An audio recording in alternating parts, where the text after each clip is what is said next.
I think that was the same one.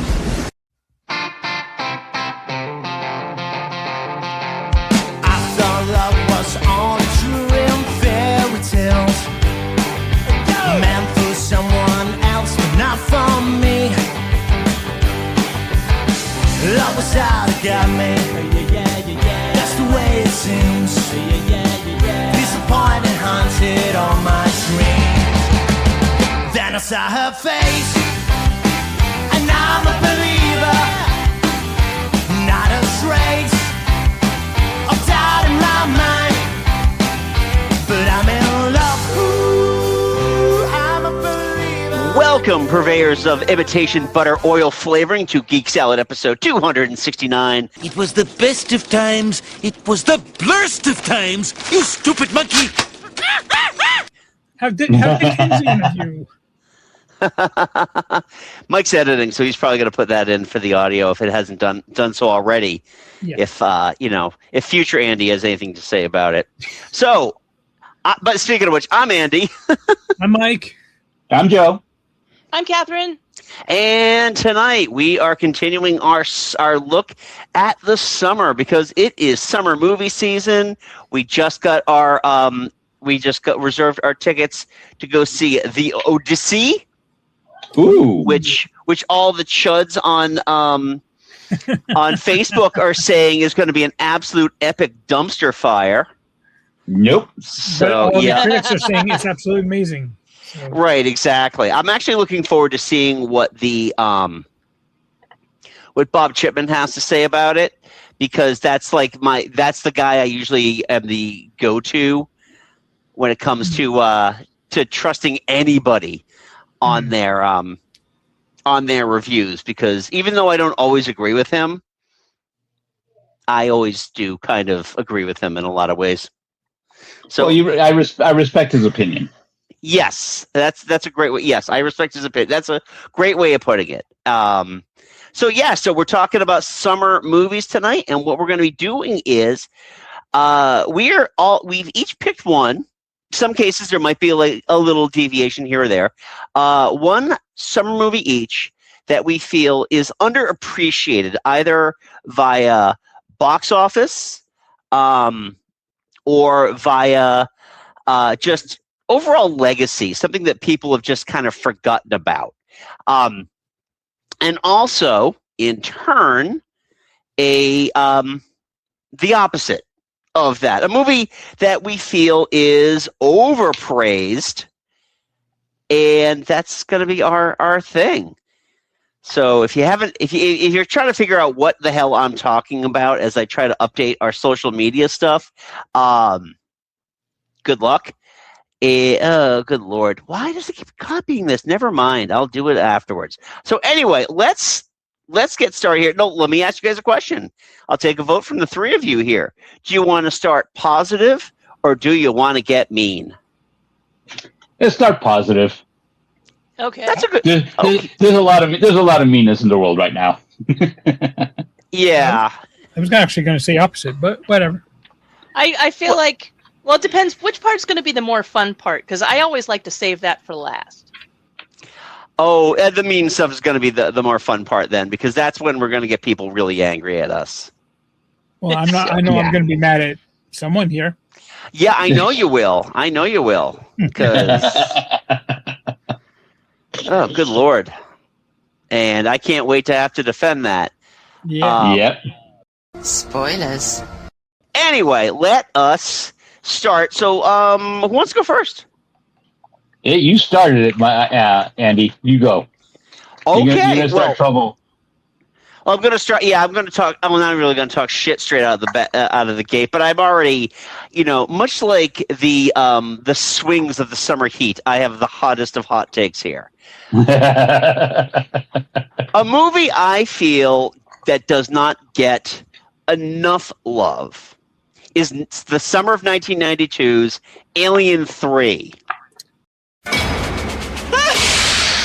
Face to face for the first time. Started. And the last. We have no weapons of any kind. Don't look back, dude! Run as fast as you can!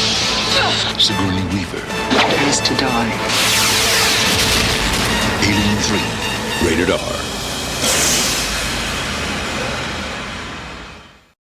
That is the hottest of hot take and the wrongest of wrong takes, Root. I completely agree with you. I think Alien 3 is fun and cool. Thank you, Catherine. And I knew I could count on you for this. Catherine and I have this simpatico. I'm sorry, Andy. I'm gonna have to lean with Mike on this one. Yeah, Jim agrees with us. We've got I mean, Joe, it wasn't. I'm not gonna say it was dog shit, but it lost me. It really did. I think it gave us a good preview of what movie discourse would be like 30 years later, because it was very much not the sequel that everybody had written in their heads. Like the writer's room in everybody's brain thought that we were going to Aliens 2, kind of like, Rambo, First Blood Part 2. Right. And it's not what we got. We got we got a lower key, darker story of survival where in Aliens, it was all rocks out with your cocks out with the guns and all that stuff. And this is like they don't have anything. They don't have guns. They're primarily maybe using some flamethrowers and whatever rudimentary weapons they have there. But because it's a prison planet, there's no, they're not allowed weapons. They have to kind of use their wits. And in a lot of cases, other inmates to survive the alien. It's almost like Sigourney Weaver used her star power to say no guns. She did. She did. So if you don't like the fact that there's no guns, that's Sigourney Weaver's fault. But I think also like people that thought that the movie would go different include Michael Biehn, who was like, "No, you can't use my image. I don't want to be dead. We formed a family unit. We should get to keep that." And he's like, if I'd known where David Fincher was going, I would have been like, "Yes, please use my image. Just put me in one of your future movies, please." Joe goes over is watching us, and he said, "Fuck Alien 3." And wow, this is where I would completely agree with him. They did Hicks dirty, the dirtiest of dirty. They did Hicks and Newt dirty, and that's where it lost me right off the bat. I was like, "Oh, okay." All right. So I got a question for you then. Where do you go with those two characters other than, we're a happy family unit now fighting aliens? I have an answer. Where do you? Yeah. I have an answer. It's an Audible original, Alien 3 as a novel done completely differently. Really? And you get Michael Biehn and Lance Henriksen doing the voices of their characters in that, and Ripley's is in a coma or something. Wow. Okay. And they get really big into the Weyland-Yutani and the competitor corporation, which is why Weyland-Yutani is trying to get the xenomorph. They should have done the part where Ripley was cryo sleep. Oh, okay. So if you want to get into the deep lore, that's where you want to go. Is this audio drama on Audible? Okay. I mean, what I appreciate about this movie is that it had the balls to do this in the first place, above and beyond everything else. Especially because I feel like '92. I mean, it was subverting expectations left and right. I mean, for fuck's sake, it was the same summer that Batman Returns came out. Right. And it's just like this is where we were going to go. Now, it doesn't excuse Alien Resurrection, no matter what version of that you've watched. I still prefer Alien Resurrection over Alien 3. I think for me, this felt more like. Well, and I mentioned this before, the whole genreization of all of the Alien movies, at least within the quadrilogy. There's the horror movie, the action movie. This is the independent film, and then Resurrection is the foreign film. This is what I feel it wasn't what the fans wanted, but I feel like to give Ripley, at the very least, catharsis, to give her what we all assumed was going to be the ending that she needed. Perfect. She was going to be infected by the alien queen, and she delivers that. She delivers the new queen as she's falling into the molten lead. She clutches it to her breast like a baby before she just disappears. And I thought that was brilliant. It took longer for that alien to pop out than any other alien in the entire history of the genre. Wow. Well, that is plotline convenience. That happens everywhere. I mean, there's always somebody who's got, well, I'm infected. Okay, well, 2 days later, okay, I'm gonna, guys, I don't feel so good now. So, yeah, something I ate don't agree with me. I think I had some salad. I had some lettuce. Joe's throwing out a lot. Joe goes over, is throwing out a lot of stuff here. Dan Hidea's back and shoulder hair, scarier than most aliens in the franchise. Well, I remember when Resurrection came out. I was working at Suncoast, take a drink, and one of the guys I work with came. He walks in after seeing it. He walks into the store after seeing it, is like, all this technology that can put people into cryosleep and transport people to distant galaxies. They still haven't figured out technology to shave Dan Hidea's back.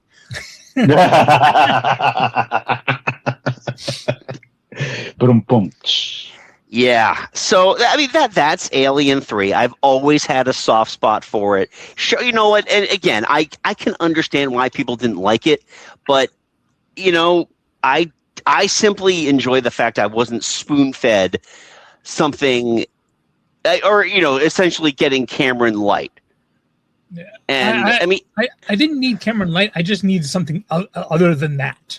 Okay, well, I truly enjoyed it, Catherine. Thank you for agreeing with me on that. And also, it's weird because it's actually a really good Elliot Goldenthal score, and I'm not the biggest Elliot Goldenthal fan.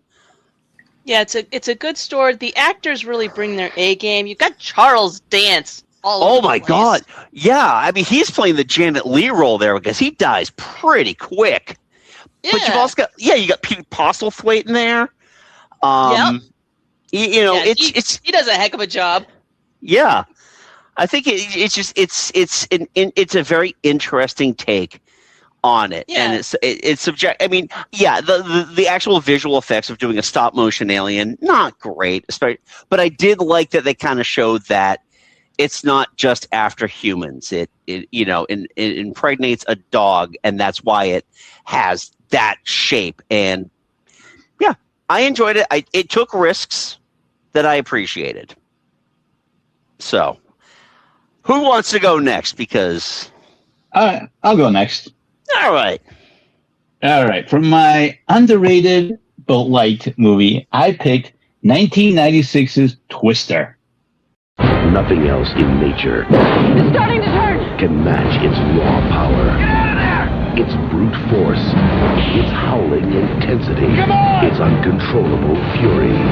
On May 10th, It's coming! the producers of Jurassic Park and the director of Speed bring you face to face with Twister.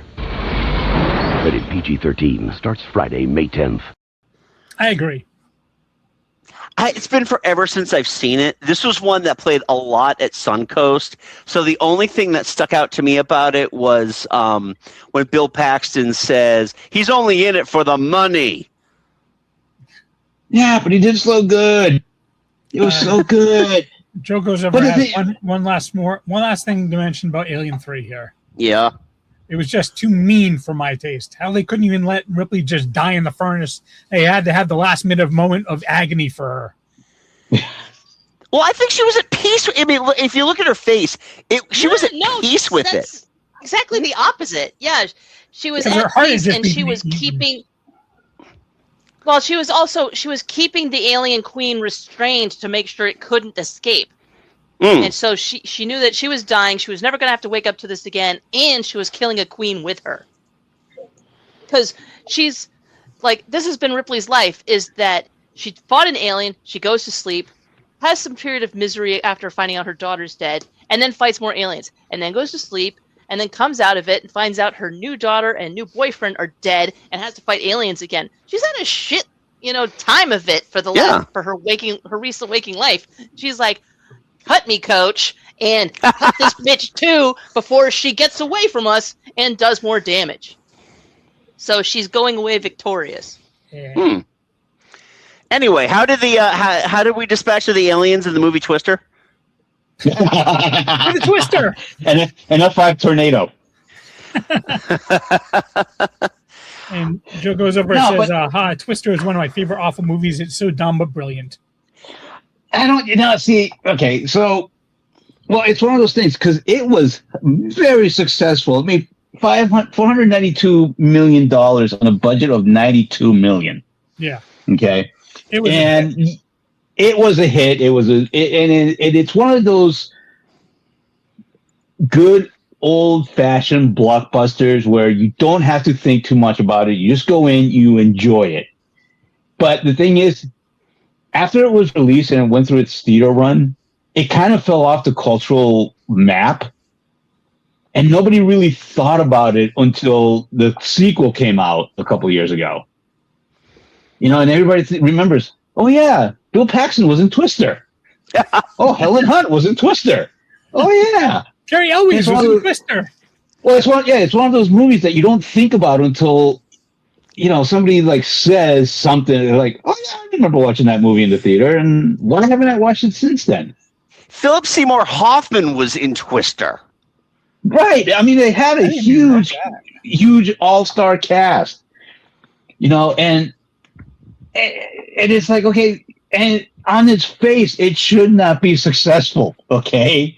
It's like a movie about tornadoes. It's like, all right, well, we already had The Wizard of Oz, and the tornado did its thing in the first 5 minutes.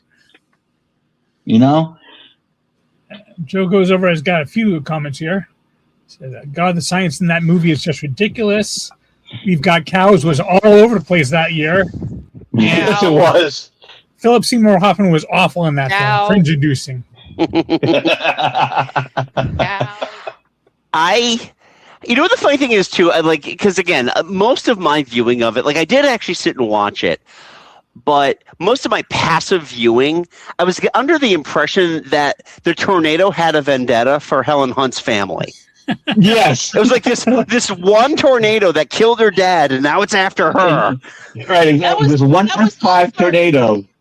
That was also her character's perspective, if I recall correctly. I saw it in theaters and never again. So, I was just about to bring this up, but Joe goes over and brought it up first. Jaws 4 of tornadoes. The tornado's after her. Yeah, that's what I mean. Like I said, it was, in 1996, I just finished college. It was a stupid movie. I enjoyed it. I thought it was just good, stupid fun. That's all it was. Nothing I had to think too hard about. Yeah, I'm going to be interested. Yeah, go ahead, Joe. Sorry. And sometimes that's all you need. Now, I haven't watched the sequel, and I have no interest in watching the sequel because, you did it once. What are you going to do again? Rehash the old story? Yeah, I don't know if I want to buy a Ford, be told I'd need to buy a Ford truck now.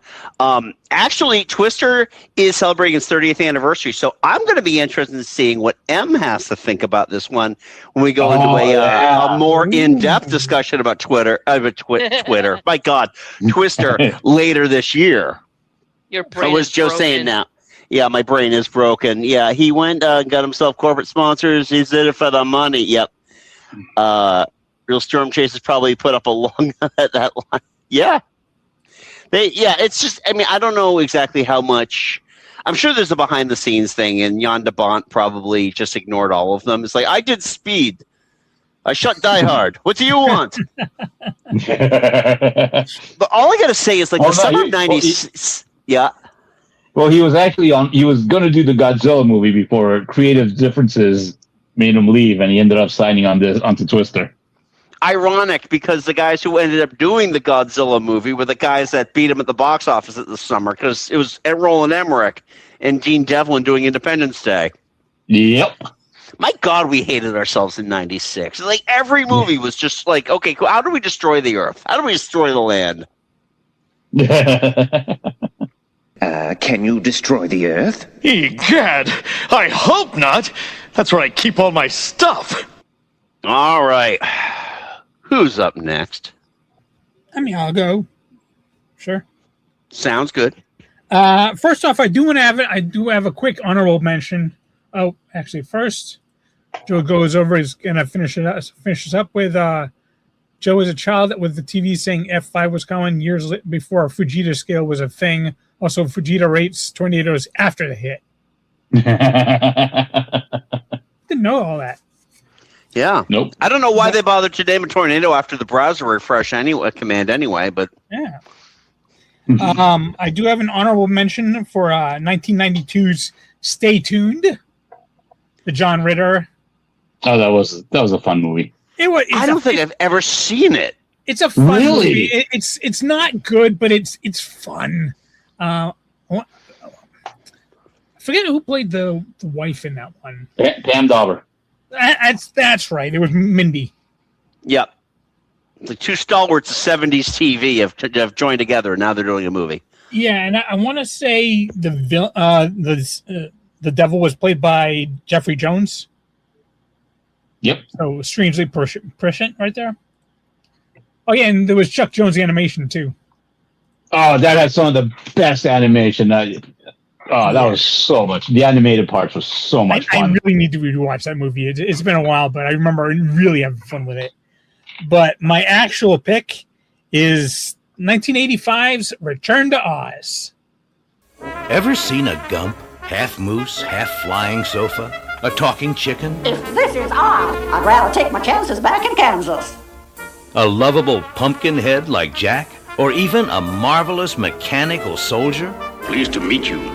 I am Tic-Tac, the Royal Army of Oz. Join Dorothy and her wonderful new friends in a magical new movie, because seeing is believing when you return to Oz.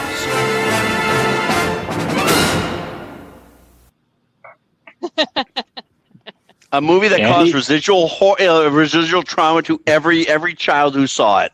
Yep. But if you read the books, you know that The Wizard of Oz, the original 1939 classic, very little to do with the actual books. Oh God, yeah. No. And then you watch Return to Oz, and you're like, yeah, that's what Baum wanted. That's what Baum liked. That's what he wrote. Yep, that's creepy, slightly off kilter, slightly terror-inducing, but also slightly goofy. We watched this not too long ago because it was just one of those things that, especially because Autumn was a child when she first saw that movie, and so I feel like sometimes a lot of those quote unquote children's movies from the mid '80s are just like her having to deal with her childhood trauma. And because everything in that movie is designed to kill you, and it's one of those things. I totally get it, Mike. In terms of it being an underrated gem, because it is, it's very ambitious. Yeah. Yeah, it is. I mean, it might be more ambitious than it deserves to be. Look at all the costumes and effects. I mean, for 1986, TikTok, the what were those things? The guy with the wheels on the hands. I forget what they were called. I forget that there was. What are they called? The wheelies? Yeah, probably. Yeah. You mean the dime store Starlight Express? Yeah. And then there were all like the women heads screaming. Yeah, Queen Morba. Yeah, something like that. And something like that. Yeah. It's kind of funny. Sorry, go ahead. The part where TikTok had wound down on like one of his things, and he continued to talk, but he was talking without thinking. And somebody's like, "How is he doing that?" And Dorothy's like, "People at home do this all the time." That line stuck with me more than any. Like, I saw that in theaters, and I've probably seen it at least once since, but it stuck with me. It's kind of funny when it's kind of funny when you consider how dark the movie is and compare it to like the VHS cover. I'm pulling it up right now. Yeah. Oh yeah. Yeah. And the VHS cover gives you no clue whatsoever what the effed up acid trip that movie is. Yeah. Joe goes over and says, Fairuza Balk later on, growl. Then he says, yeah, I read The Wizard of Oz as a child, and yeah, it was grim. Tin Woodsman lopping off monkey heads left and right. Oh my God! Yeah, that's the thing too. It's like you're just like, okay, I think it finally settled into what they're trying to get into this movie, and then there's the Hall of Heads. Yep. And then after that, you got the Goblin King, who is literally changing everybody into whatever. Yeah. And By the way, Mike, I want to give you the tagline to this movie that's on the poster. It's an all-new live-action fantasy filled with Disney adventure and magic. Okay. Yeah. This is also Disney in 1986 when Michael Eisner was at the height of his power. I don't know if he just joined the company like a year or two before. This is probably already in like deep production by the time he finally showed up. John says, love to Return to Oz, combined two of my favorite Oz books. Okay. And Joe goes over and says, I kind of feel like Terry Gilliam was a bit inspired by this film when he did Baron Munchausen later. I could see that. I can see that, yeah. Yeah. The Return to Oz parade float caught fire in storage. It was trying to get everyone. So yeah, I mean, again, I think this is a fine movie. It's just like if you take it as it is in terms of the fact that there is no faithful adaptation of a bound book. Yeah, this is the closest thing you're gonna get. Right. Yep. Right. Exactly. But I think everyone went in and was like, "Oh, a new Oz movie! Yeah, it's gonna have music and it's gonna have fun, happy." No. Read the books and then try to go watch it. Well, Disney finally got to do Oz. Oh God. Yeah. And that's why it was underrated. Everyone went in expecting Wizard of Oz Part 2. Instead, they got the books. Yeah, I think my mother was familiar with the books. I think we actually read them some. Like she had copies. And so this was more what she was. So she like kind of braced us and was like, this is not going to be like that. This is being purported as to being more true to the books, which means it's going to be weird when she took us to see it. I was 11. And it was weird. It was weird. Wasn't expecting the shock therapy, but here we are. Yeah, I liked it, but I was partly because I was ready for it to be very different. Yeah, there you go. Your mother did it right. Yep. All right. Well, Katherine, what's your positive pick here? All right, my positive pick, something that was weird and didn't perform well in theaters, but I enjoyed and has since gotten a cult following, is Hudson Hawk. When the most powerful people in the world want the world's best thief. Sounds like a party. The man to watch is the Hawk. Because Danger is my middle name. Bobs. You hit like a girl! Okay. Bruce Willis is Hudson Hawk. Looking good, my man. Rated R. Starts Friday at a theater near you. I agree. I think this is what it had to be. Yeah. It's cartoony and fun, and like I didn't see this one in theaters. I saw this at like a friend's house. They rented it, from the VHS not long after it came out. I definitely watched this in the early 90s, and it was just the right level of goofy. Yeah. Andy, did we review this one for the channel? We did this one with Tom Green about like 5 or 6 years ago. That's right. I vaguely remember watching it, and I don't think I was too crazy about it. I know you loved it. I think I was like, it's fine. Sandra Bernhardt is just chewing every piece of scenery she can find. Oh my God! It's just like you've got gay icons Sandra Bernhardt and Richard E. Grant in that. Richard E. Grant can't not chew scenery. No, exactly. But he is so good in it. Honestly, and this might just go with my opinion of Andie MacDowell. She is the weakest link in the entire movie. She usually is. Yeah. I like Andie MacDowell, but she's usually the weakest link. Yeah, I'll agree with that. If they'd had Trini Alvarado, who has a similar look and can carry a movie better.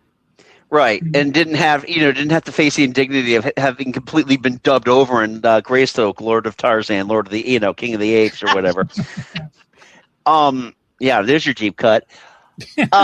Yeah. Oh, hey. I'm looking at this one on Wikipedia. Did not realize they had great Frank Stallone in it. Yes, in fact, I think he's credited as like being like one of the Mario brothers. Cesar Mario. Yeah. So he's one of the Mario brothers, and they make a comment about that he's smarter than his brother. Wah, wah. Yeah. I mean, and part of this too is like I think it plays well into how big of a jerk Bruce Willis is. I don't know now. Now that we know more about his health issues, it would have been coming. It would have really been making itself known in his brain at this point, and so it's just, it's just him having a good time.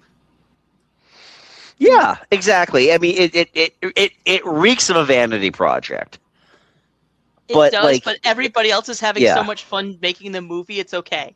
It doesn't matter, and because of all the nonsense of bringing Leonardo da Vinci into it, and he was doing alchemy. It's just like, what the hell? What is this movie? Way in advance of the Da Vinci Code. We've got other silly Da Vinci-ness. I think it'd be hilarious if Dan Brown got the inspiration from the Da Vinci Code from watching this movie. Hudson Hawk. Oh my God. That would be amazing. That would be perfect. Oh, he flies off the rails whenever anybody brings it up. I can't remember how it came up, but I was just like, I need to show this movie to my husband as we were like getting to know each other, and therefore, like, one of the things you do is show each other your favorite movies. And I was like, I need to get a copy of Hudson Hawk, and he was like, yeah, this is dumb, I love it. That's fantastic. That is awesome. I got to look to see where it's streaming. They don't own a copy of it. I don't know if it is. I think I had to buy it on a 4-pack. Oh, okay. Fuck. Howdy. Which is like pay Roku. By the way, you were wondering about Stay Tuned. You can stream that on Tubi. Mm-hmm. But okay, so Andy, I have a question for you. Yeah. Was the Hawk always the mascot for Hudson school teams, or was it only after this movie? It should have been after this movie, but no, it was always the Hudson Hawksers. As long as I moved to Hudson, Mass when I was 5 years old, and they've always been the Hawks. All right. That's been one of the things I've been wondering, and I'm glad to have the answer. Yeah. It was a weird time when that movie came out, and I think we went to a midnight showing of that movie.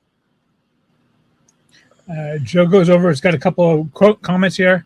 I never saw either film, but my brain confuses Hudson Hawk with The Adventures of Ford Fairlane. No. They both. Here's the thing about both of those movies: they both come across as arrogant jerks, but like Hudson Hawk is far better supporting cast, whereas Ford Fairlane, you've got Morris Day. And that's about it. Yeah, I'd completely forgotten about Ford Fairlane until another movie I saw on opening night. Yeah, Ford Fairlane, Hudson Hawk. I had a lot of expendable cash in 90 and 91. I made a lot of bad decisions. And Joe also says his music career as Bruno was his real vanity project. Every time you bring that up, I want a Seagram's Golden Wine Cooler, though. Yeah, I was gonna say that's the only. Oh, God, now I get the stupid song stuck in my head. Thank you. God damn it! Wine tariffs. I guess It was. I want my wine coolers. I just thought it was funny, the idea of, like, okay, we have this much time until the alarm goes off. I know exactly the song length to sing. I just think that's a goof-tastic concept. It's like, in case you thought we were being serious, we really, really aren't. Oh my God! And it showed up in the trailer. And that's it. And you know the funniest part about this whole thing, when you think about 1991, this movie is directed by Michael Lehman, whose previous movie was Heathers. Oh my God! Yeah, Daniel Waters and Michael Lehman were the writer-director combo of Heathers, and then Hudson Hawk. This is. And then Daniel Waters went on to write. Batman Returns. So, yeah, sorry, I'm full of movie knowledge today. I guess. No, that's fine. Joe says that both Hudson Hawk and Fort Fairlane came out within a year of each other. They did, 90 and 91. Wow. Yeah, and you know what the weird thing is too is that Rennie Harlan had 2 movies out in 1990, in the summer of 1990. The other one, the Bruce Willis starring Die Hard 2, Die Harder. Well, I can't say anything bad about Rennie Harlan because he also directs one of my favorite movies, Deep Blue Sea. Oh, okay. I thought you were going to say Long Kiss Goodnight, but that's... No, Deep Blue Sea. Okay. Yeah. Motherfucking sharks on this motherfucking underwater sea station. Hey Andy, do you remember the fake advice column Ask Andrew Dice Clay? Oh God, I don't, but I have a feeling it's awful. It was in our Lit Mag, and it's awful. I can't remember if it was like you or Pern or somebody wrote that. It was definitely not me. It definitely wasn't me. It would have been Perm. That sounds like a Perm thing. Yeah. Oh my God. Very Jeff Parenti. Yeah. And I have all the copies of the issues that I was involved with, so I will share that later. Oh my God. Yeah. Katherine's scanner is going to be working all hours tonight. It's only like a page. Yeah. Okay. Still, I miss Pern. He's a civil engineer, last I knew. Yeah, I know. Every once in a while, his face pops up on Facebook, and I'm like, I know he's only just like wishing people happy birthdays. So, all right, let's get down to it. What? One last thing from Joe Goes Over Here. Yeah. I remember when Clay got a network sitcom, so he had to pretend he turned over a new leaf, and it got canceled. And he was right back to the shit show. Yeah. You know what the crazy thing is now? Is that he's actually a well-respected actor. Like, he shows up in good stuff now. Does he? Really? He does, yeah. So, like, I remember when he did the Woody Allen movie Blue Jasmine, that won Cate Blanchett an Oscar. He was in it, and he was really good. And then Scorsese cast him for that show Vinyl. I don't know if you remember that one with Bobby Cannavale. Yeah. About like yeah. So he's in that, and then he showed up in Pam and Tommy. He does a lot of stuff now. He's like, and he's able to kind of get over that thing that he was doing. Because oh God, I remember like I back when I was paying for Sirius satellite radio, every once in a while I'd turn on Raw Dog Comedy, and they played Dice, and I'm like, why did I think this was funny when I was 17? What the hell is wrong with me? You were 17. I believe it's called drugs. Oh no, it was not drugs. It was just it's called just being 17. Oh. Yeah. Oh boy. We were all there. Yep, exactly. No, you weren't there, but oh my God, everybody, hickory dickory dock. So no, but we were there when Danny was 17. So yeah, that's true. You guys were there for me. All right, let's do this. So these are movies that are well regarded, but in our humble opinions, might be overpraised, not hated, but definitely overpraised. And I'm going to tell Joe goes over right now to buckle up, Buttercup. He's ashamed of young him buying garbage from Andrew Dice Clay. Yeah, I bought. Yeah, we all on the day the laughter died. We all did. Yeah, we all. Oh, Not God. Especially Yes, that stupid. you all did. That double cassette, the day the laughter died. Yeah, I know exactly why the laughter died. There was a joke on that thing. My God. He's asking if we're going to rip on heavy metal again. Nope, no heavy metal this time. Nope. All right, here we go. Oh, boy. And I've got, again, the hottest of hot takes here. And the wrongest of wrong tape. I've got my reasons. Overpraised. Not hated, because I will not say I hate this movie, but I did a rewatch of it recently, and I feel like my opinion of the movie is pretty much where it's been for years. 1986's Big Trouble in Little China. Beneath San Francisco exists an ancient world. It is here that big trouble awaits Jack Burton. Who? Jack Burton. Me. Where's Jack? Jack! Relax, I'm here. Is this the end of Jack Burton? Or just the beginning? This gets worse. Come on. Of Big Trouble in Little China. Rated PG-13. Starts Wednesday, July 2nd at a theater near you.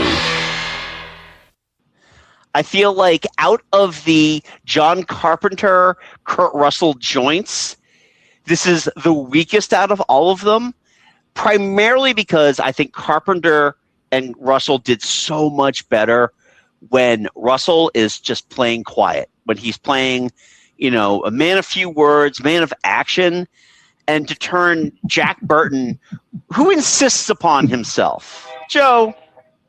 Oh, dear.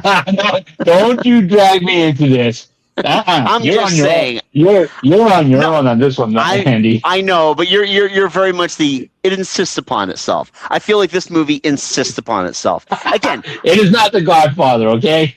It is not. Yeah, no, it's definitely not The Godfather. But it's. I feel like this movie was. It's not you too. It seems like Joe Goes Over also disagrees with you because he says, "What the hell are you fuck?" Meanwhile, Swordsman 111982 says 90% of Tarantino's catalog. I would agree. Hey, Kevin. Hey, Kevin. Yeah, and I just Big Trouble in China is easily Carpenter's second best film. I have to agree with him. I have to agree with him. Second best. I'm guessing he's going to put The Thing above it. Oh, the thing, yeah. Oh yeah. The Thing. I mean, the Thing was released in the summer, and The Thing is a brilliant movie because it relies on everybody's strengths, and it works that low budget so masterfully. Yeah, Joe Goes Over has The Thing as number one. Oh, he says Halloween is meh. That's a hot take. And Katherine, your coworker says Big Trouble is his favorite Carpenter. Wow, Andy, you are alone in the wilderness in this one. I think you might be alone. Yeah, don't think I didn't know what I was doing here.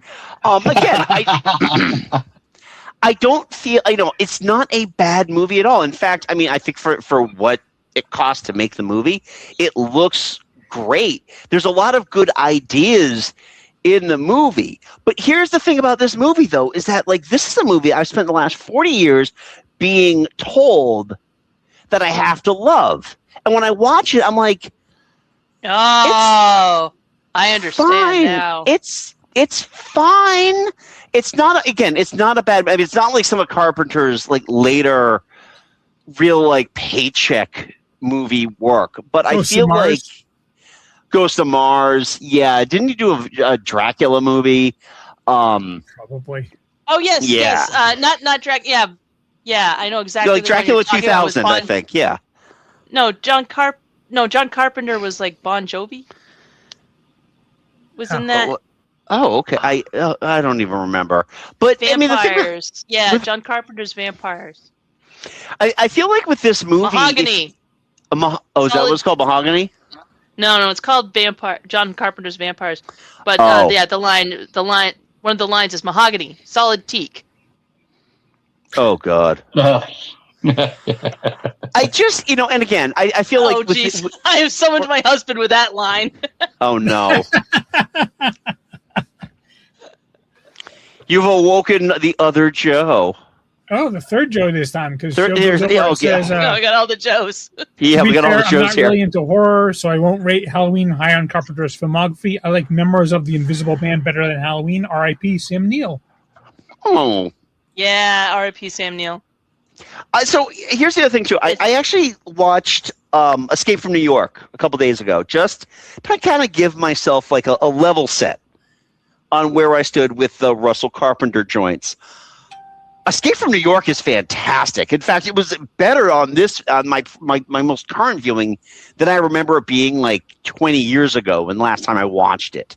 And I just feel like there's a lot of ideas here. And quite honestly, my problem with this movie are the Caucasians. Kim Cattrall is just there. She gets in the way an awful lot in this movie. That is the point, The point is that the Caucasians are like, oh, they're the heroes. No, they're not.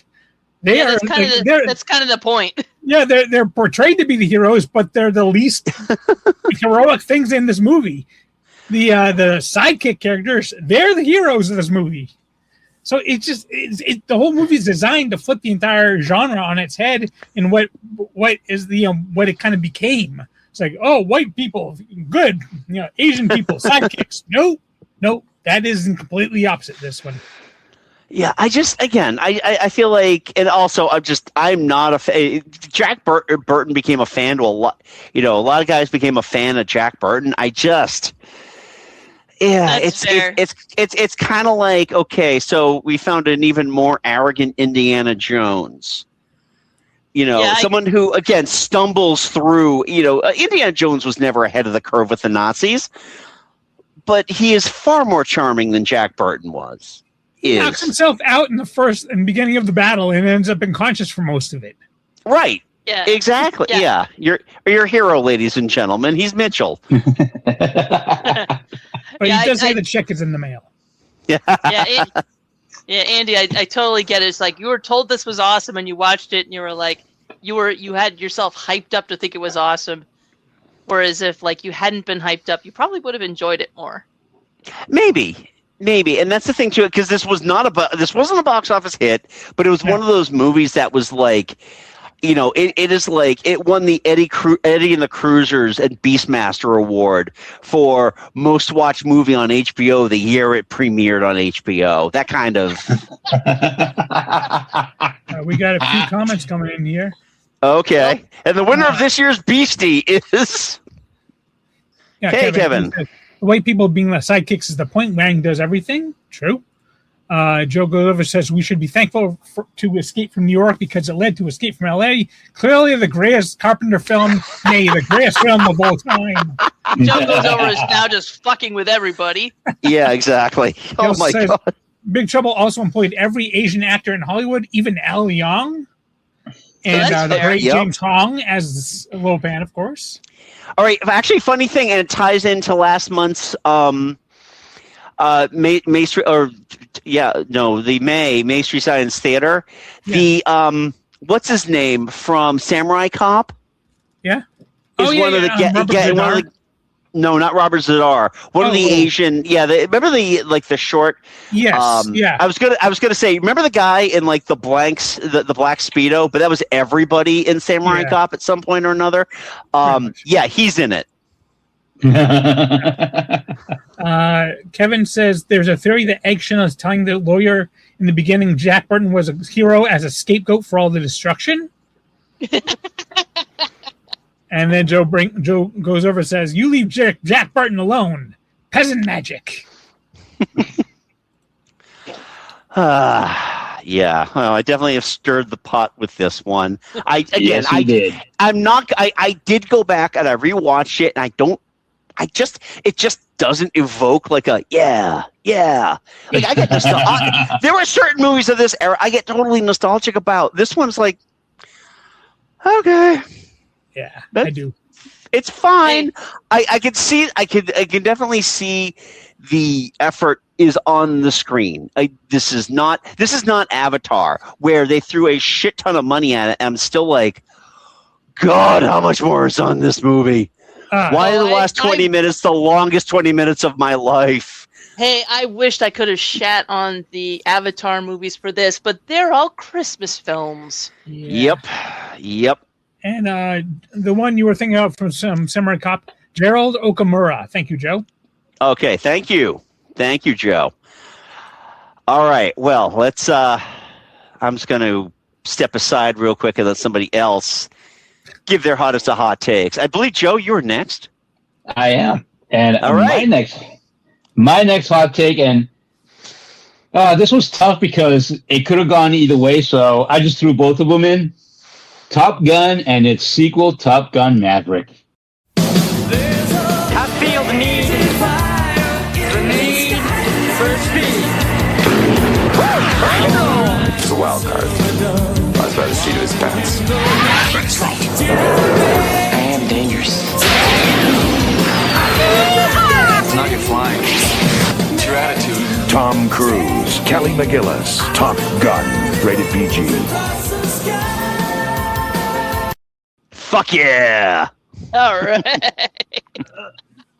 Now, I will be perfectly honest. When I first saw Top Gun in 1986, I thought it was the coolest shit that have ever been put on screen. But then again, I was an 80s child, soaking in all the bullshit.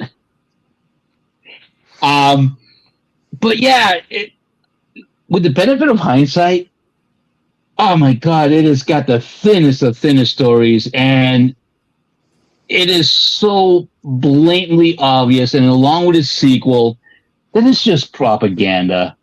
They're both 2-hour recruitment ads for the military. Yep. Yep. It's interesting too because when Maverick came out, there aren't as many, like, you don't see a lot of like naval recruiting stations anymore. Right. Like, I mean, when Top Gun came out, it's like they were just expecting teenagers to just come sign on the dotted line right there. It was Reagan's America, and everything was going to be amazing. Maverick, those stations didn't exist, so they were putting recruiters out at the theater. A guy I worked with was like, this was so annoying because like they've got quotas to hit. And the thing is that most of the guys going to see this movie would not fit in one of those jets, first of all. Oh my God. I always find it so fascinating when I hear about stories of, after Top Gun came out in 1986 of that summer, all these people joining the Navy and finding out that, you're not going to be fighting it. You're not going to be flying an F-14. Yeah, you're gonna be mopping the deck in some destroyer out in the middle of the Northern Atlantic, freezing your ass off, trying to keep your lunch down. Well, that was part of it, was that everybody was like, I'm going to join the Navy and fly a plane, and it's like, you could join the Air Force. Yeah, all right, and here's the thing that confuses me too. Maybe the U.S. Chair Force. Yeah. Can somebody please explain this to me? Because from everything I have been told, and maybe it's just, my anarchist brain here thinking, but you'd think that the Air Force is where they fly the planes. But apparently it's not. The Navy flies the planes. What the hell? The Navy flies, I will tell you, the Navy flies planes for carriers for power projection. You can't, unless you have a shit ton of Air Force bases. Gotcha. So I gotcha. Okay, that makes a lot more sense. Thank you. That's why you have aircraft carriers for power projection, not actual useful purposes. Yeah. And that's my sort of like radical, as I've gotten older, I've gotten a little bit more radical. Were we supposed to get more conservative when we get older? Joe brings up every woman I dated in the 90s had a VHS of Top Gun somewhere in the house. Such a gay-coded film, but so popular with the ladies. I've never seen it. I've seen it like once off of TV, and the only thing I remember about it was it being my introduction to French kissing. Okay. When they were like doing that profile, and I saw the tongue come out, I'm like, oh, you could do that. That's how that works. Okay. Okay. Yeah. And Joe also brings up, I remember the spoof of Top Gun from Mad Magazine. Most of it centered on how old Kelly McGillis was. She was 31 in the film, but 5 years older than Tom Cruise. Again, I don't. Yeah, sure. Please, please go ahead and tell me that Kelly McGillis was not a smoke show in 1986. Oh my gosh, it was a smoke show. Oh God. And how that midget Tom, that always went in, even in 1986, like, how the hell did that midget get her? Yeah.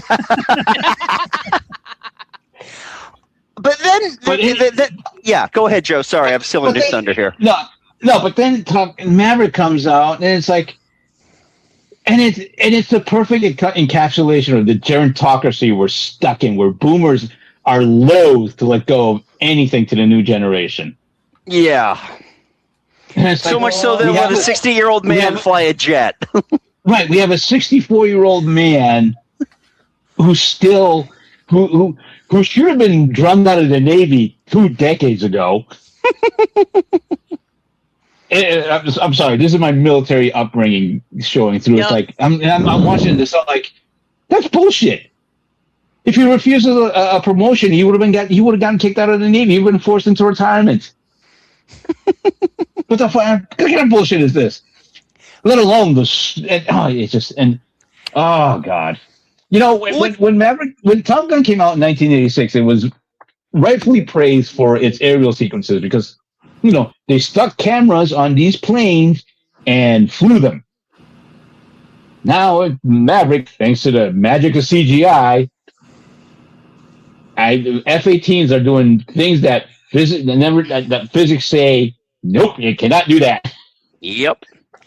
What's funny too is that I remember when it came out, and it when Top Gun Maverick came out, it crossed the $1 billion mark, and everyone was like, "Oh man, cinema's back!" And I'm like, no. Did you just forget that Spider-Man came out like 6 months ago and it crossed almost? I think it made almost $2 billion. Are we forgetting that and just giving the Duke to Top Gun? Are we forgetting that every Disney Star Wars movie nearly every one of them has made over $1 billion? They all of not Mandalorian, but yes, every and Solo, but everyone, yes, exactly. And it's like, no, cinema's never gone away. It's just it's changed. It's changed, but yeah, it's like it's the Chud. It was the Chud fantasy come to life. Yep. And Maverick is just one of those things. And the thing is, too, I'm not a big Miles Teller fan. So, oh, God, I forgot he was in it. And Glenn Powell. Oh, and how quickly has Glenn Powell disappeared off the face of the earth? Oh, well, you would say that he went running, man. Oh, God. Nothing? Nothing on that? Thank you, Catherine. I was going to expect some kind of reaction for that terrible joke. I'll put it in the rim shot. Okay, thanks. What does Joe have to say here? Well, Joe says, dude, I've always thought it was weird that the Navy had planes. And Kevin says Air Force used to be actually part of the Army. Yes. Joe says, I'll believe that because Kevin's retired Army. No, it used to be. Military upbringing.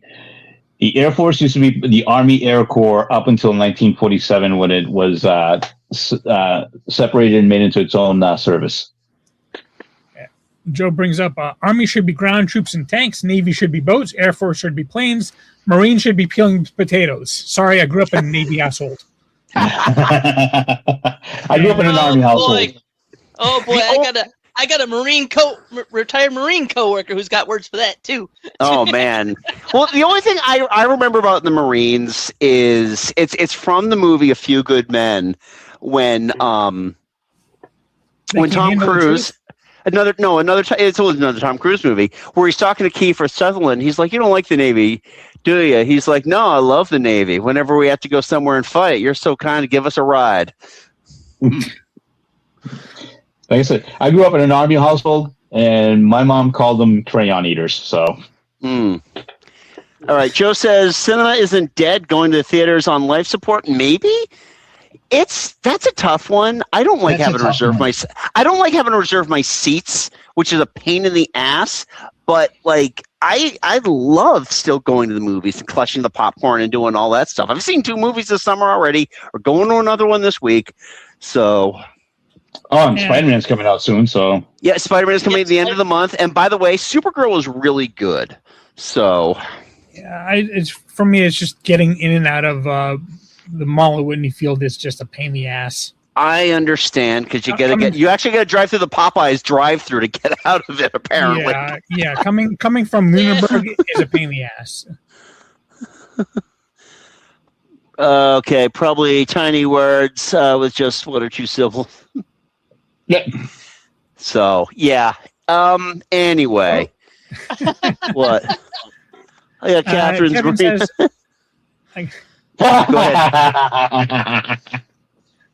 I got Catherine's Marine friend a box of 128 crayons for his birthday. Nice.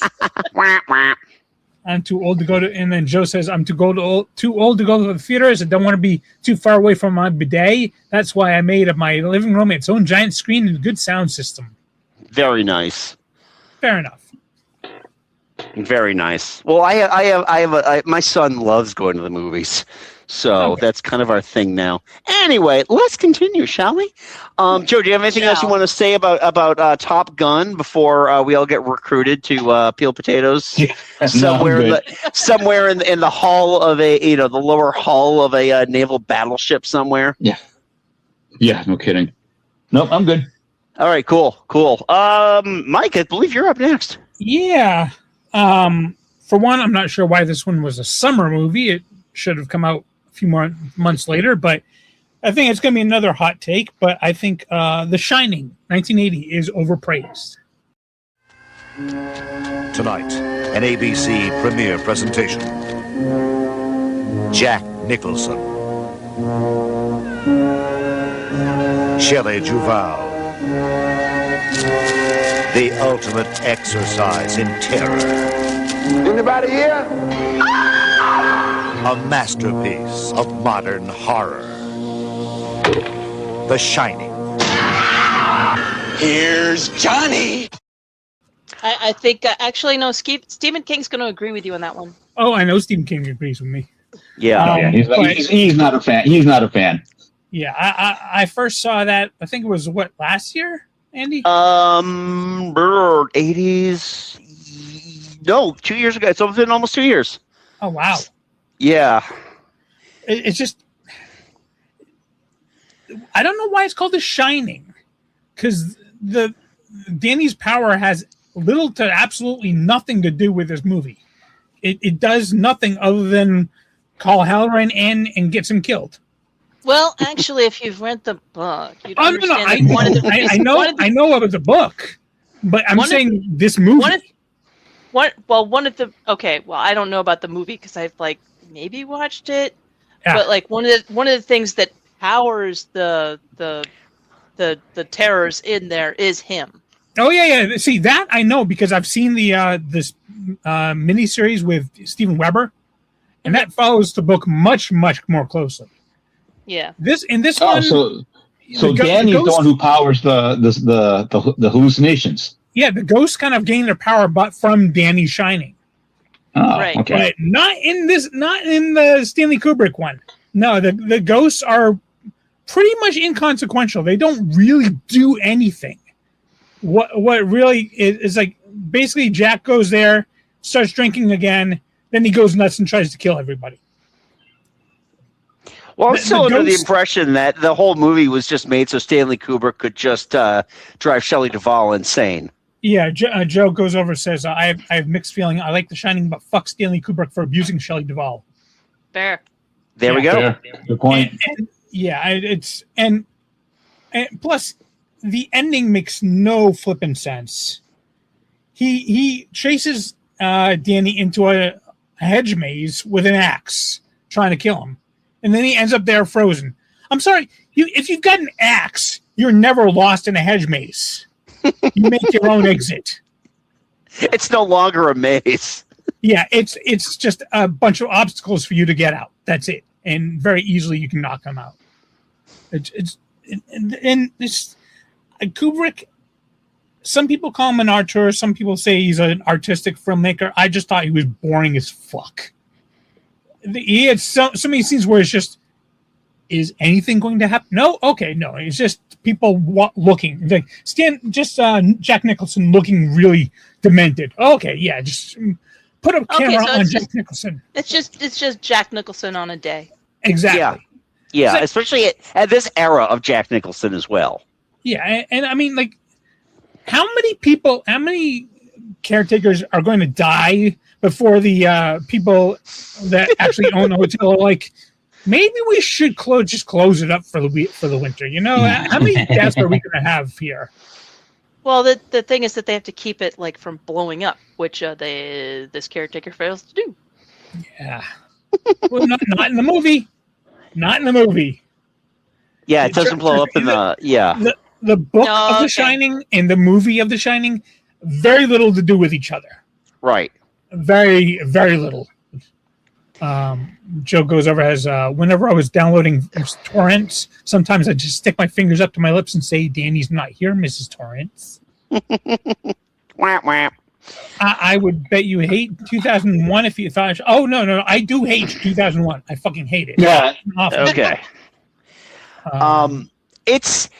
All right, so I just recently rewatched A Clockwork Orange, and I'm like, I feel like Kubrick is directing a movie in his head, not understanding how it's going to look on film, even though he takes like thousands of takes.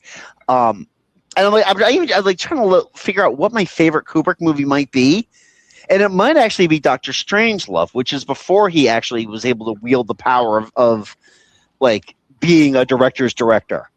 It's really tough for me to think about that, but yeah, I think that the Shining is a Stanley Kubrick joint through and through, and not a Stephen King story.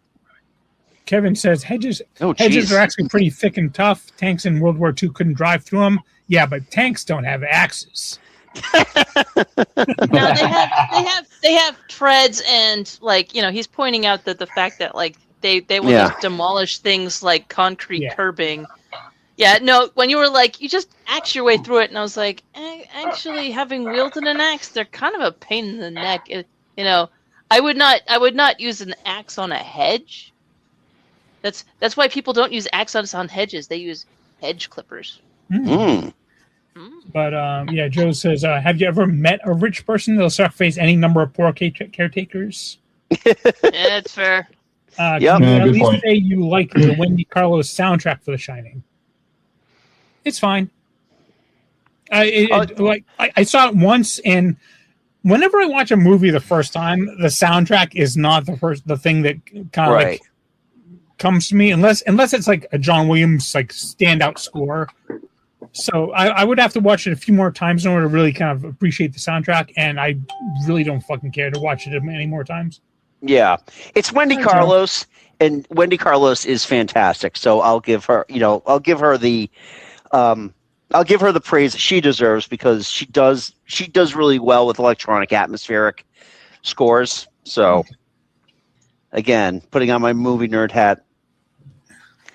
Anything else, or before we wrap this up with Catherine, because Catherine's got a big one as well.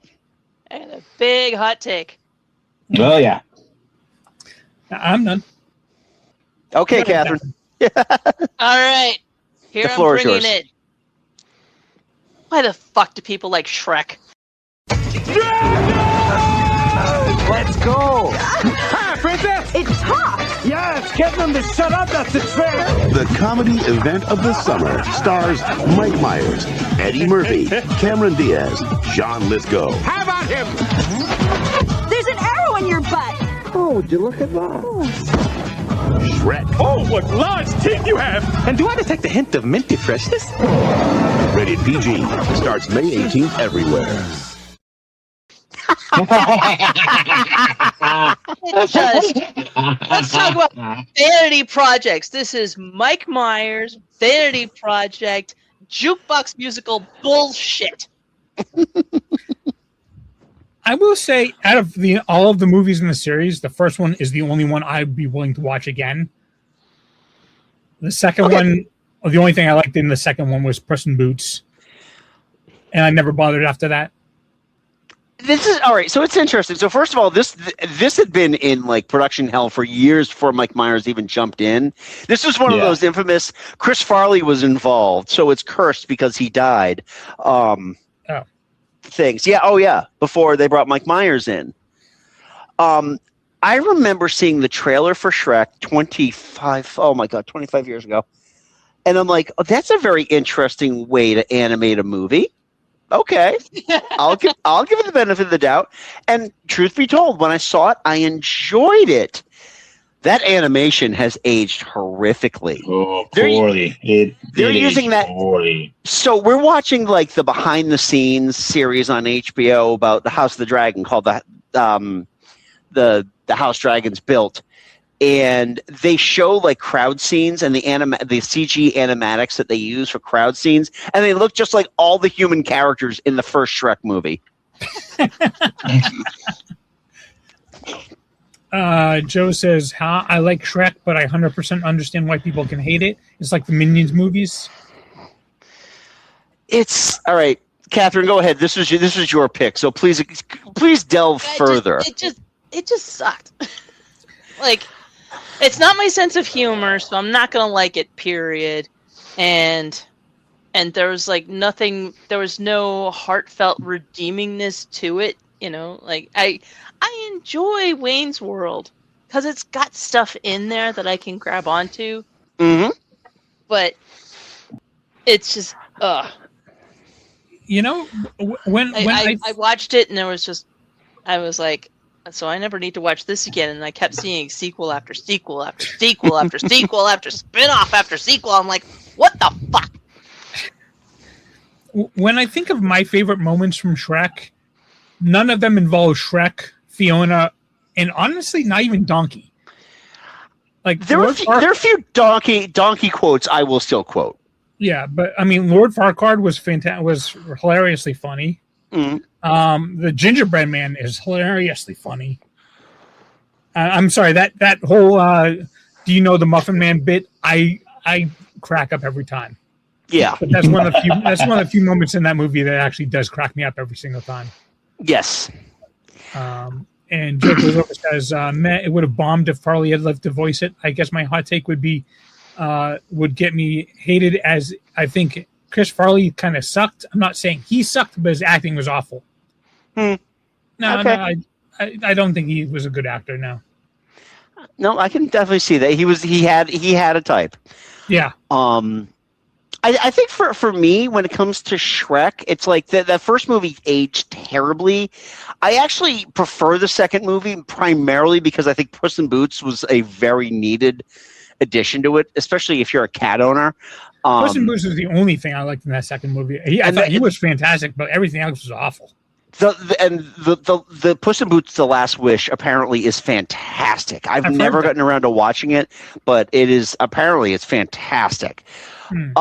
But I think like they found a very comfortable rhythm to get into. That's like when Katherine brought up the stuff about the musicals and stuff. They did that. So like they have the whole "I'm a believer" thing at the end of the first movie, and then I think it was during Shrek 2. They actually put a thing on the extras where they had a karaoke party hosted by Sir Simon Cowell. Of course. Sir? And it just I believe he's a sir now. Well, this was if this is medieval times, he would have totally been a sir. Are you kidding me? Everybody is a sir, and David Beckham's has been knighted. But it would be, they would just keep doing these things where they'd have like their karaoke thing, and it's just like everybody's interpretation in character of pop songs, and it's just like, oh, we're doing this, and I swear to God, that's what begat the Sing series from Illumination Studios. Joe says my favorite Shrek moment wasn't even in the first movie. I love the princess attack / jailbreak moment in Shrek 2 when they played the immigrant song. Yeah. Jukebox musical. He says Shrek 2 is greater than Shrek. Yeah. The DVD for Shrek 2 had a karaoke. And God, I fucking hate Simon Cowell. This is why we get along good, Joe. Yeah. I mean, I remember seeing 3 at a drive-in. 4, I think I watched once. There's another one coming out soon, and everybody's bitching and moaning about they changed up the animation. Yeah, it looks like AI. Yeah, I don't know. I haven't seen anything. That was like a year ago that they were started releasing footage for that. So I don't know. It's just I think my interest has waned. Even my kids are like, yeah, second one's fine. But yeah, Kevin says Princess Attack scene is awesome and Kaiju gingerbread man. Fair. I mean, I just like that. I just like saying that Kaiju gingerbread man. Oh boy. Well, Catherine, I think this was a good one to end us with because I think we all had some. Actually, I don't know, Joe. Did you have any opinions about this one? Yeah, I'm ambivalent. I'm really kind of agnostic about Shrek. I'm like, yeah, it's a movie. A lot of it's the DreamWorks Illumination, and I clump them together because they're technically the same companies. It's just that animation rut of hey, this works. Let's continue doing the exact same thing over and over again. Yeah, basically. It's not good. Like there was some groundbreaking animation happening, and they weren't doing it. Yeah. So anyway, and then Disney was like, you think we're the evil empire? Well, fuck you. We're putting out Frozen. Enjoy. Yeah. And Joe goes over and says, "Be good." Are you saying E.T. is overpraised? It is a summer movie, after all, Joe. That's fair. It's the thing is, I love E.T. Every time I get like cynical about E.T., I watch it and then I'm like, yeah. So I can never seen that. When the flower comes back to life. I've seen clips, but I have not seen that since theaters. I did read there was a sequel book that I read. Yes. I went on the sequel ride at Universal, and it was awful. It's the most boring ride I've ever been on in my life. If it was based on the book, I can imagine so. Joe goes over and says, I seem to recall them bragging in the behind the scenes for Shrek that they had to tone down the animation for Human Fiona because it was too realistic. Bullshit. That means her boobies bounce too much, I assume. Sure, Jan. And literally the only line that he remembers from E.T. And watch out. And then Kevin says, watch out, those FBI agents have walkie-talkies. Hey, they got their guns back. I'll say that straight up. They got their guns back. I've never seen the walkie-talkie edit. I have the walkie-talkie edit on DVD. Yeah. Oh, it's silly. But the problem is that it's the only when I bought E.T. And I swear to God, we're going to be closing this up in a second. When I bought the DVDs for E.T., you got both versions of it. So you got the handgun-less version, and you got the handgun version. But the thing is, I had a really great surround sound system at the time. So if you wanted to fully employ the surround sound, you needed to watch the special edition version. Oy. Yeah, it was only like I think it was Dolby 2.0 on the original cut. That's But- I could totally see that. It's like if you wanted to watch the version of Muppet Christmas Carol with the damn song that Yep. ends up in the reprise, you had to watch the full screen version. You couldn't watch the widescreen Yeah. version. Until now. Until now, yeah. Thank you, Disney Plus. For getting Anyway, it straight and putting Cameron the original Diaz song is- in so that you can have Cameron a Diaz frickin' was the worst reprise. part of, and Joe writes, Cameron Diaz was the worst part of the Shrek franchise. Yes, I never felt like her heart was ever in it. Oh, speaking of which, his next comment: the others brought heart to their roles. Anyone could have replaced Diaz. Pretty much, but she had just done something about Mary, so Wasn't she about to retire after that? I thought so, but Wasn't she, guess was not. she retired after Gangs in New York? I want to say. And then She kept was coming about to back for retire. Shrek. Well, she kept coming back for Shrek money, and there was also like all the like Charlie's Angels movies. Yeah. Apparently, Joe is still salty that they only released the full frame version of the Powerpuff Girls on DVD. That, Fair. that would make anyone salty. Yep. Yeah. Yep. Well, guys, great conversation. I appreciate all of you. This was fun. Joe, thanks for joining us and commenting. Kevin, thank you. Jonna, thanks for joining us as well. So next month, we're going to wrap up our summer by talking about what each of us would have for our ideal dream summer vacation.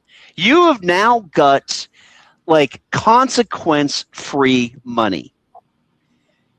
Where do you spend that money in terms of your summer vacation? So I'd be really give it some thought here, because this is a good one. And again, consequence-free money. You can do whatever you want. So think about that. Anybody in the chat, think about that as well. You join us and let us know what your thoughts are on where you would go with that. And feel free, if you're joining us for the first time, thank you. Thank you to everybody who's joining us right now in the live feed. The pro version will be out in a few weeks. But you can check out our archive wherever you get your podcasts. Also, don't forget, it's Mike and I do host our retro. What? What'd I say? I'm Oh, laughing fuck. at Kevin's comment. Okay. Catherine says burning down data centers. Oh, hey, you know what? With consequence-free money, that's a lot of bail. Yep. Yeah. And, So and good lawyers. yes. Yeah. So anyway, that just reminds me of a Steve Sheaves thing I just saw about voter remorse, the voter remorse hotline. Yeah, I know. I know Freedom 250 sucked. Yeah, you want to do something about it? Fuck up the Statue of Liberty. No, just seriously, just fuck up the Statue of Liberty. Remember in 1986 when it celebrated its 100th anniversary? That was like a second swing at the bicentennial apple. No, do it. Just fuck it up. Well, just say something else. Somebody else did it. If you get arrested, don't get arrested. Oh, you're gonna say I told you because they recorded the call. Okay, yeah, all right, yeah, bye. Hey,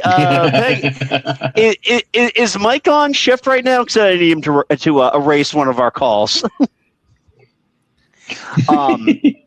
Yeah, I just repeated that whole thing. If you haven't watched Steve Sheaves on YouTube, he's amazing. So please go do that. But also, speaking of YouTube, check out Mike and my retro movie reviews.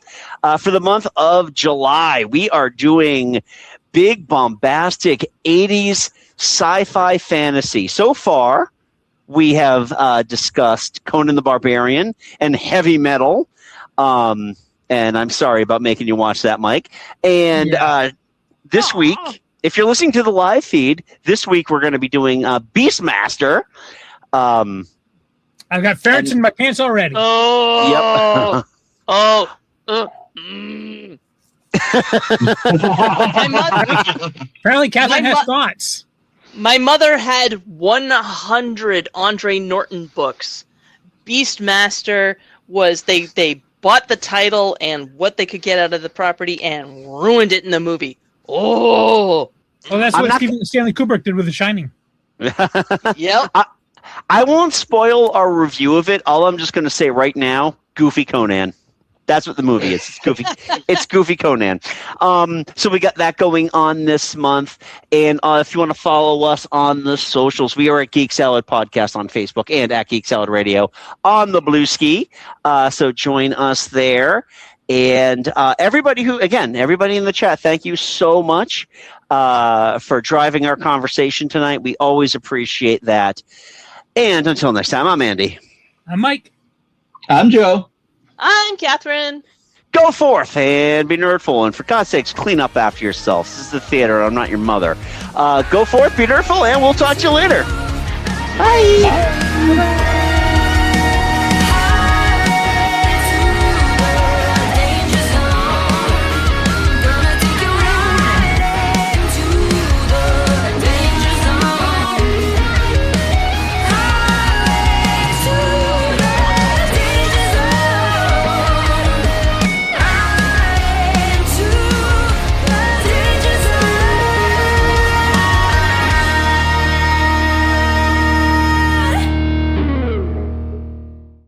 Just remember what old Jack Burton does when the earth quakes and the poison arrows fall from the sky and the pillars of heaven shake.